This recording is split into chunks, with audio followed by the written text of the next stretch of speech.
Sir science stream से अगर हम क्लास 11th में एडमिशन लेंगे तो परसेंटेज की क्राइटेरिया क्या है। कॉमर्स स्ट्रीम से अगर हम एडमिशन लेंगे तो परसेंटेज की क्राइटेरिया क्या है।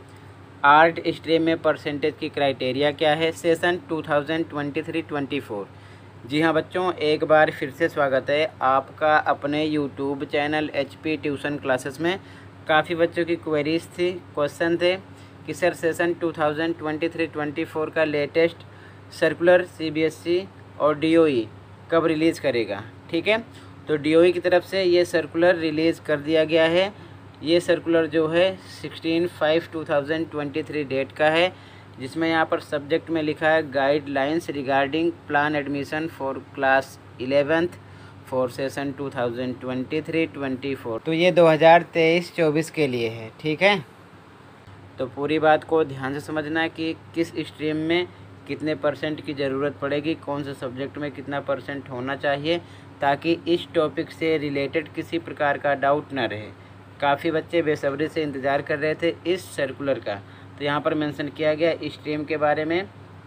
अगर आपको साइंस विद मैथ स्ट्रीम लेकर पढ़ना है तो टोटल आपका जो रिज़ल्ट निकला हुआ क्लास 10th का, उसमें टोटल 5 सब्जेक्ट मिलाकर जो मेन सब्जेक्ट हैं टोटल, उनको मिलाकर 55% आपका रिज़ल्ट होना चाहिए, जिसमें सब्जेक्ट के लिए भी कुछ क्राइटेरिया है। इंग्लिश में 50% होना चाहिए, स्टैंडर्ड मैथ हो या फिर बेसिक मैथ।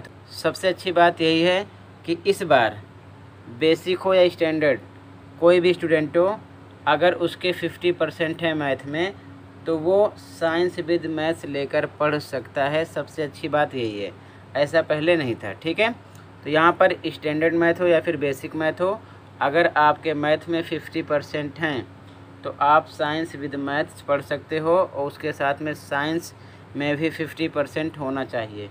तो कहने का मतलब साइंस विद मैथ के लिए 55% आपका रिजल्ट होना चाहिए, उसमें इंग्लिश में 50%, स्टैंडर्ड हो या फिर बेसिक मैथ हो 50%, साइंस में 50% होना चाहिए। इसके बाद में अगर आप साइंस विदाउट मैथ्स लेकर, ये स्ट्रीम है आपकी साइंस विदाउट मैथ्स, तो टोटल रिजल्ट में आपका 55% होना चाहिए, जिसमें इंग्लिश में 50%, स्टैंडर्ड मैथ हो या फिर बेसिक मैथ हो 40% होना चाहिए। ठीक है, साइंस में 50% होना चाहिए। ये जो क्राइटेरिया है साइंस विदाउट मैथ्स के लिए है। ठीक है, इसके बाद में अगर आपको कॉमर्स विद मैथ स्ट्रीम से पढ़ना है तो टोटल आपका रिजल्ट 50% का होना चाहिए।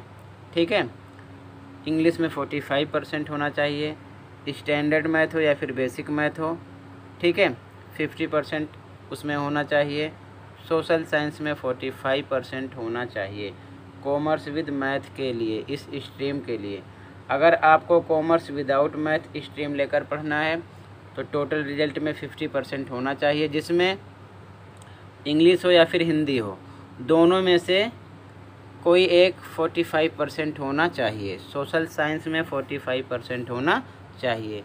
ये कंडीशन किसके लिए है? कॉमर्स विदाउट मैथ्स के लिए। ठीक है, इसके बाद में और यहाँ पर बताया जा रहा है ह्यूमैनिटीज़ स्ट्रीम में अगर कोई student economics as a subject के रूप में लेकर पढ़ना चाहता है तो टोटल ओवरऑल क्लास 10th का परसेंटेज 45 होना चाहिए।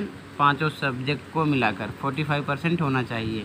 अगर वो मैथमेटिक्स एज अ सब्जेक्ट के रूप में पढ़ना चाहता है तो क्लास 10th में स्टैंडर्ड मैथ हो या फिर बेसिक मैथ हो, उसमें 50% होना चाहिए। और यहाँ पर यह भी बताया जा रहा है कि कोई भी स्कूल, अगर कोई भी स्टूडेंट क्लास 10th के रिजल्ट में पास डिक्लेयर हुआ है, ह्यूमैनिटी लेकर पढ़ना चाहता है, तो उसको मना नहीं किया जाएगा, उसको ये सब्जेक्ट प्रोवाइड किए जाएंगे। ठीक है, आगे देखो ध्यान से, सबसे इम्पोर्टेंट चीज़, कुछ स्टूडेंट को कुछ छूट मिलेगी। यहाँ पर मेंशन किया गया है 5% की छूट है उनके लिए। अगर वो SC ST माइनॉरिटीज़, OBC या फिर कश्मीरी माइग्रेंट्स या फिर कोई ऐसा स्टूडेंट जो नेशनल गेम्स में फर्स्ट, सेकंड, थर्ड पोजीशन लिया हो, ठीक है ना, पाया हो, तो 5% का उसे डिस्काउंट मिलेगा अगर इन सभी कैटेगरी में वो आ रहा है तो। ठीक है, यहाँ पर बताया जा रहा है कि 5% मार्क्स इन ऑल सब्जेक्ट्स।